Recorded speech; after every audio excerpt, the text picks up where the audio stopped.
बोलिए भारत माता की। अरे भाई, ये धरणीधर भगवान की धरती है।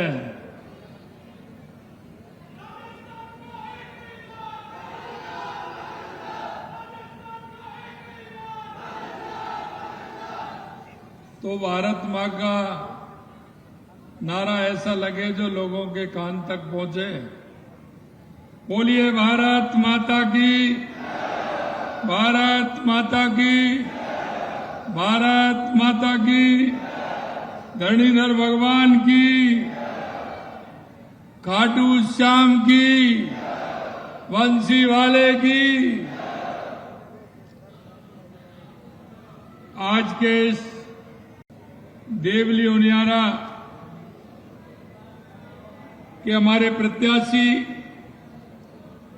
भाई राजेंद्र गुर्जर जी के इस चुनाव की सभा में हमारे बीच में, जिनको अभी आपने सुना, ऐसे भारतीय जनता पार्टी के प्रदेश के अध्यक्ष सम्मानीय मदन राठौर साहब,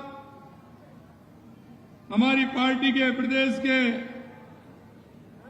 महामंत्री और इस विधानसभा के प्रभारी, भीलवाड़ा के सांसद सम्मानीय दामोदर जी अग्रवाल साहब, कैबिनेट में मेरे साथी और इस जिले के प्रभारी भाई हीरालाल जी नागर साहब, आपके अपने ही, आपके जिले के ही रहने वाले कैबिनेट में मेरे साथी भाई कन्हैयालाल जी चौधरी साहब, पार्टी के जिला अध्यक्ष भाई अजीत मेहता जी, हमारे पूर्व सांसद सुखबीर सिंह जी जौनपुरिया साहब, पूर्व मंत्री और पार्टी के वरिष्ठ नेता भाई प्रभुलाल सैनी जी, प्रदेश के महामंत्री और विधायक जितेंद्र कोटवाल जी, हमारे केकड़ी के विधायक भाई शत्रुघ्न गौतम जी, राम साहब वर्मा जी हमारे विधायक, बीरेन्द्र जी कानावत विधायक, उदयलाल जी बढ़ाना विधायक, राम अवतार जी बैरवा विधायक, जब्बर सिंह जी सांकला विधायक, राधे श्याम जी बैरवा विधायक, ललित मीणा जी विधायक और हमारे विधानसभा के सह प्रभारी भाई ओम प्रकाश बढ़ाना, जिला प्रमुख श्रीमती सरोज बंसल जी, उप जिला प्रमुख आदेश कंवर जी, पूर्व जिला अध्यक्ष रमेश जिंदल जी, शंकर लाल ठाड़ा जी और इस कार्यक्रम में आए मेरे पूजा योग बुजुर्गों, नौजवान दोस्तों और मेरी माता बहनों, सबसे पहले तो मैं आप सभी का अभिनंदन करता हूं, वंदन करता हूं कि इतनी बड़ी संख्या में आप सभी लोग आए। आप सभी का मैं अभिनंदन करता हूं। मित्रों, आप सभी जानते हैं कि जब चुनाव होता है तो चुनाव से पहले जो पार्टी चुनाव मैदान में जाती है तो वो अपना घोषणा पत्र या संकल्प पत्र लेकर के जाती हैं और वो जनता के बीच में जाकर के कहती है कि अगर हमारी सरकार आती है तो हम आपके ये संकल्प पत्र या घोषणा पत्र के काम जो हमने दिए हम इसको पूरा करेंगे। मित्रों, मैं आपसे एक ही बात कहना चाहता हूं और वो मैं ये कहना चाहता हूं, अब कांग्रेस के घोषणा पत्रों को देख लीजिए और एक बार का घोषणा पत्र नहीं, अरे पहले 5 साल का, उससे 5 साल का, उससे 5 साल का, जब भी कांग्रेस ने चुनाव लड़ा है अपना घोषणा पत्र जनता के बीच में दिया है। लेकिन मैं आपसे कहना चाहता हूं, उन्होंने उस घोषणा पत्र पर 10% भी काम नहीं किया, 10% भी काम नहीं किया। मैं आपको यह विश्वास दिलाने के लिए आया हूं कि भारतीय जनता पार्टी जब जब चुनाव में जाती है वो घोषणा पत्र नहीं, अपना संकल्प पत्र लेकर के आती है और संकल्प पत्र लेके जनता के बीच में जाती है। और आपने देखा होगा, चाहे हमारी केंद्र की सरकार हो चाहे हमारे राज्य की सरकार हो, जब भी हम चुनाव के अंदर जाते हैं तो हमारा संकल्प पत्र लेकर के जाते हैं। मैं आपको इतना विश्वास दिलाता हूं, जो पिछले चुनाव में हम 11 महीने पहले आपके बीच में आए थे और हम हमारा संकल्प पत्र लेकर के आए थे, और वो संकल्प पत्र हर व्यक्ति के पास है। आप उस संकल्प पत्र को देख सकते हैं। मैं आपको कहना चाहता हूं, वो संकल्प पत्र हमारा 5 साल के लिए था, 5 साल के लिए। लेकिन मैं बताना चाहता हूं, उस संकल्प पत्र में लगभग 50% काम हमने 10 और 11 महीने में पूरा करने का काम हमने किया है। ये मैं आपको बताना चाहता हूं। कांग्रेस के लोग कहते हैं कि 10 महीने में आपकी सरकार ने क्या किया। अरे जनता के बीच में हम जाते हैं।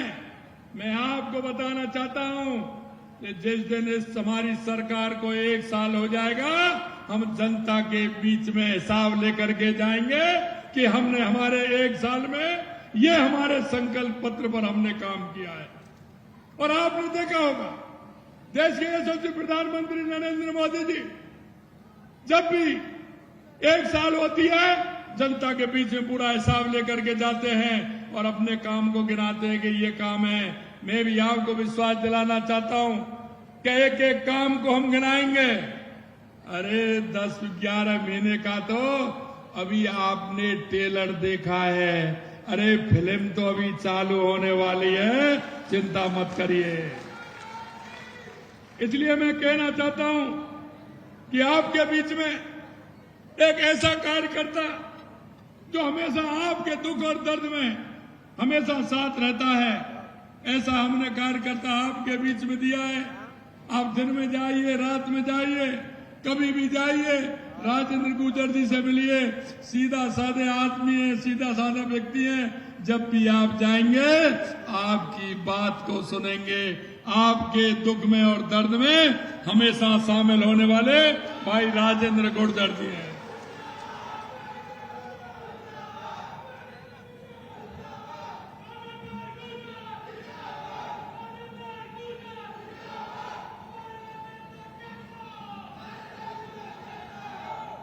मैं आपको कहना चाहता हूं, राजेंद्र जी पिछली बार भी 13 से 18 तक विधायक रहे।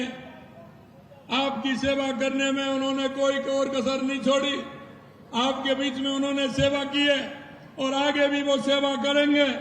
कांग्रेस के समय में मैं कहना चाहता हूं कि आप कहते हैं, कांग्रेस के लोग कहते हैं, हम उनसे कहना चाहते हैं कि बिजली के क्षेत्र में उन्होंने 5 साल के अंदर एक भी संयंत्र नहीं लगाया, एक वाट भी उन्होंने बिजली पैदा नहीं की। और हमने 10 महीने में 2,24,000 करोड़ रुपए के MOU किए और कैबिनेट में उनको पास कर दिया और वो काम भी प्रारंभ हो गया। ये भी मैं आप सभी से कहना चाहता हूं। अरे हमने किसानों से वायदा किया है, हम किसानों के दर्द को समझते हैं, किसानों के दुख को हम समझते हैं, और किसानों के जो बेटे हैं, युवा साथी हैं, उनके दर्द को भी समझते हैं। इसलिए मैं कहना चाहता हूं मेरे भाई और बहनों, हमने कहा है कि 2027 तक हम किसान को दिन में बिजली देंगे, पूरी बिजली देंगे, जिससे किसान को किसी भी तरह की परेशानी नहीं हो। देश के यशस्वी प्रधानमंत्री नरेंद्र मोदी जी कहते हैं कि देश में क्योंकि कांग्रेस जब भी चुनाव में आती है तो जाति पाति की बात करती है, धर्मवाद की बात करती है, गलत फुसूके छोड़कर के अपमान छोड़कर बरगलाना चाहती है। कांग्रेस लूट और झूठ पर काम करती है। और अभी अभी आपने देखा, अरे 15 दिन पहले तो जिस व्यक्ति को गले लगा रहे थे, आज क्या हो गया, आज उससे किस तरह की गाली दे रहे हैं, किस तरह का माहौल बना रहे हैं, ये आपने देखा है ना, किस तरह की स्थिति कर रहे हैं। मैं आपसे कहना चाहता हूं मेरे भाई और बहनों कि हम किसान के दर्द को जानते हैं। किसान कपकपाती ठंड में रात को जब बिजली आती है और जब वो अपने खेत में काम करने के लिए जाता है तो उसको कितनी बड़ी पीड़ा होती है। हमने सबसे पहले वायदा किया है किसान से कि आपको सुबह 8 बजे से लेकर के शाम को 6 बजे तक दिन में बिजली देने का काम हमारी सरकार करेगी। हमने कहा कि देश के यशस्वी प्रधानमंत्री नरेंद्र मोदी जी ने किसान सम्मान निधि दी है, लेकिन हमारी सरकार भी सम्मान निधि देगी। आपको पहली किस्त आई है नहीं आई है तो बताइए। अरे किसान सम्मान निधि की पहली किस्त आ गई ना, बस तो तैयार हो जाइए, दूसरी भी आने वाली है, चिंता मत करिए, दूसरी भी आने वाली है। मित्रों, मैं कहना चाहता हूं किसानों के बेटे जिन्होंने किसान का एक आधार होता है, किसान सपने देखता है कि मेरा बेटा जब मेरे बराबर का होगा, मेरी उम्मीदों पर मेरे काम आएगा, मेरा एक घर चलाने के लिए सहारा बनेगा। किसान उस बच्चे को पढ़ाता है, उसकी आवश्यकताओं की पूर्ति करता है। लेकिन आपने पिछले 5 साल में देखा कि क्या उसकी दुर्गति की, युवाओं को किस तरह का कुठाराघात करने का काम किया। अरे 19 में से 17 पेपर लीक हुए, 17 पेपर लीक करने का काम इस कांग्रेस की सरकार ने किया। और हमने कहा कि हम उनको जेल सलाखों के पीछे करेंगे। अरे हमने पहले तो सोचा 50-100 है, लेकिन आपने देखा होगा 200 लोगों को सलाखों के पीछे करने का काम हमारी सरकार ने किया है। यही नहीं, युवाओं से हमने वायदा किया है कि आपको हम सरकारी नौकरी भी देंगे। सरकारी नौकरी के अलावा हम आपको प्राइवेट सेक्टर में भी नौकरी देंगे। हमने कहा और आपने देख लिया, 90,000 जगह हमारी कैबिनेट ने पास की है, 33,000 तक हमने नियुक्ति दी है।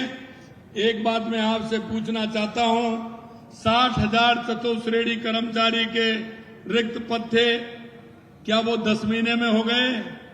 क्या वो 60,000 पद 10 महीने में खाली हुए हैं?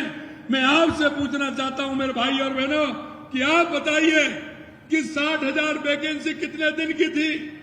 अरे क्या हो जाता अगर उन वैकेंसियों को निकाल करके मेरे किसान, मेरे मजदूर भाई के बेटे की अगर नौकरी लग जाती। लेकिन ये नौकरी नहीं देना चाहते थे। हमने कहा कि हम किसान के बेटे को नौकरी देने का काम करेंगे और हमने जो वायदा किया है, निश्चिंत रहिए, कैलेंडर भी निकाल दिया, जगह भी निकाल दी, आगे और जगह निकालेंगे, ये भी मैं आपको विश्वास दिलाना चाहता हूं। मित्रों, यही नहीं, हमने देखा कि राजस्थान के विकास के लिए क्या आवश्यक है। सबसे पहले हमने देखा कि राजस्थान को पानी की आवश्यकता है, तो पानी कैसे आ सकता है? हमारी ईआरसीपी की योजना को इस कांग्रेस ने लटकाने का, भटकाने का काम किया। हमने हमारे 2 महीने के अंदर अंदर हमारी ईआरसीपी की योजना को हमने एमओयू किया। आगे आने वाले समय में उसका शिलान्यास भी होने वाला है और उसका सबसे बड़ा फायदा आपके टोंक जिले को मिलने वाला है। यह भी मुझे पता है कि सबसे ज्यादा ईआरसीपी का फायदा टोंक जिले को ही मिलेगा। मित्रों, मैं कहना चाहता हूं, दूसरी जो हमारी बात थी वो बिजली को लेकर के थी। तो बिजली में आपको पता ही है 2,24,000 करोड़ रुपए के एमओयू हमने किए हैं। और तीसरी बात जो हमारी थी कि हमारे युवाओं को रोजगार मिले, हमारी माता बहनों को रोजगार मिले।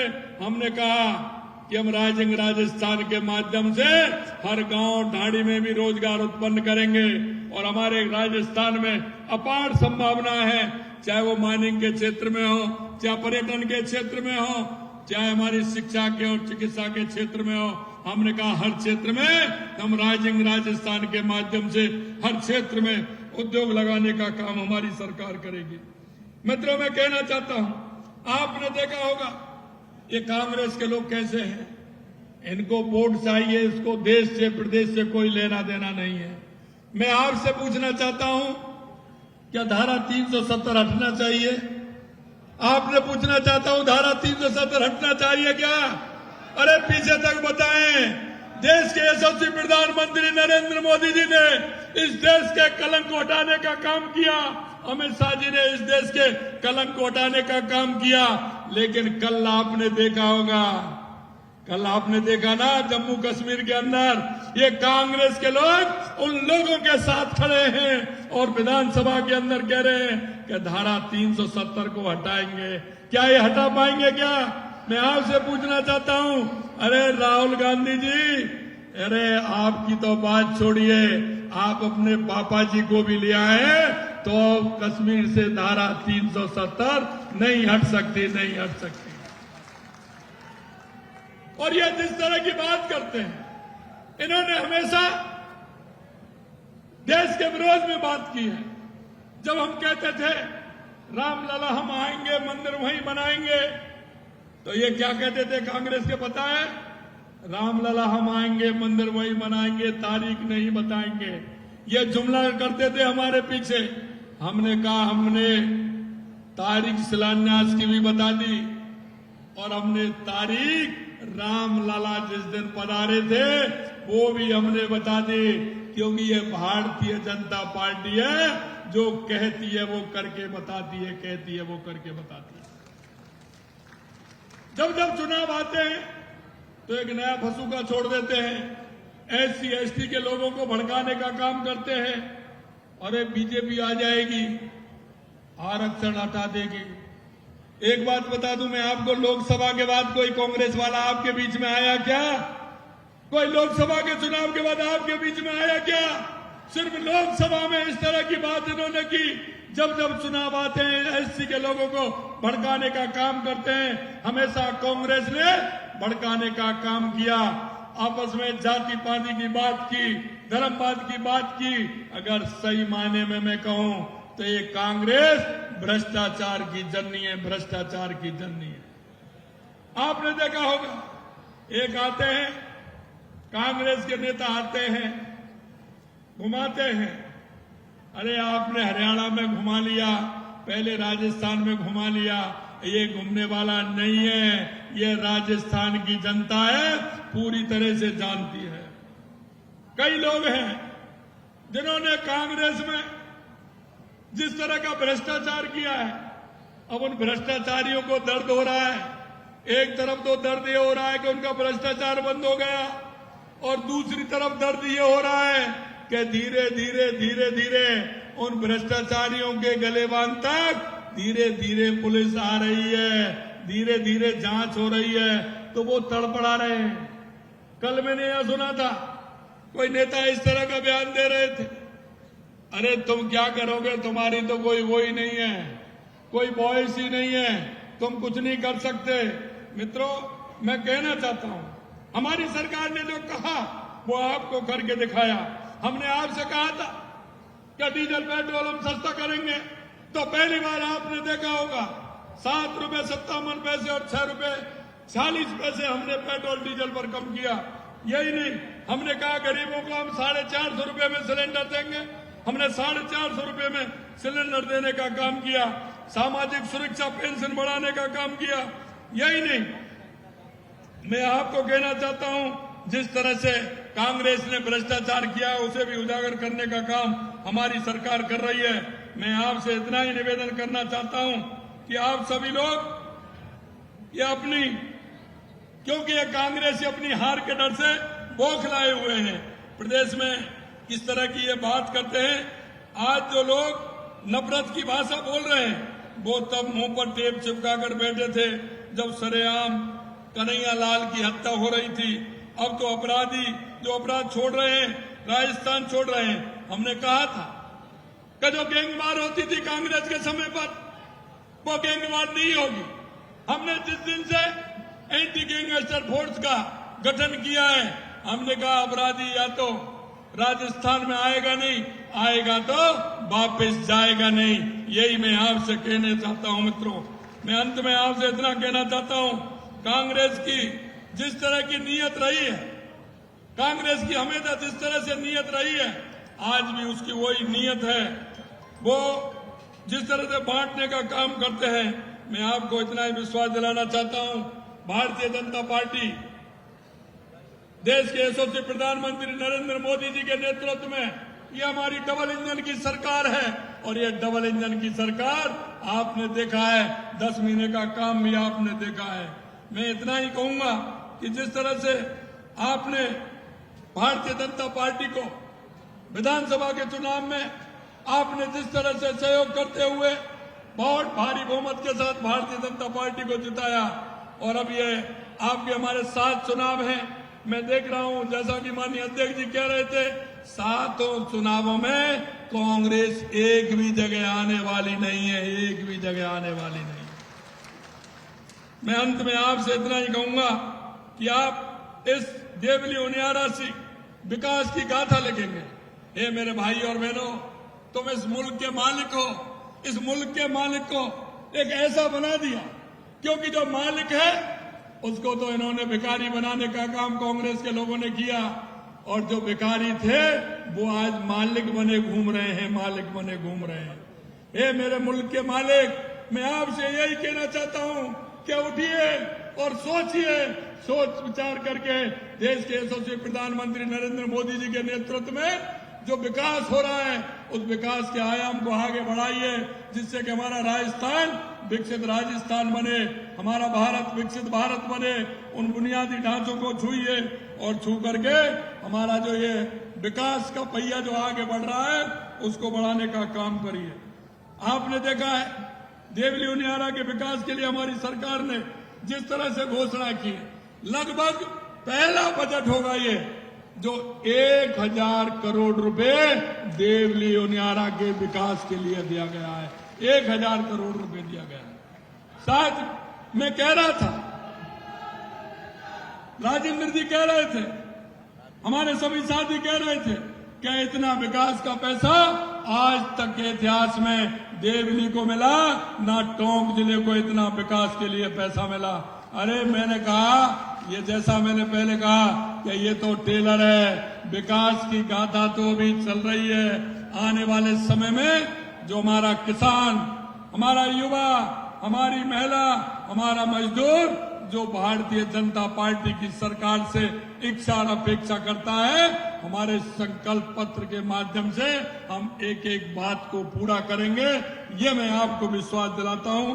मैं इतना ही कहना चाहता हूं, ये कांग्रेस के लोग हमेशा जिस तरह की बात करते हैं आप सभी को पता है। मैं अंत में इतना कहना चाहूंगा कि हमारे राजेंद्र गुर्जर जी, एक बार आप कहो तो मैं माला पहना दूं, दुपट्टा पहना के मैं। अरे पीछे वाले क्या कह रहे हैं, पीछे वाले ये माता बहनें क्या कह रही हैं, माला पहनाऊं? तो एक बार अपने स्थान पर खड़े हो जाइए, एक बार अपने स्थान पर खड़े हो जाइए, ऊपर हाथ करिए। ये माला पहना दूं, ये माला पहना दूं? अरे पहनाऊं ना माला?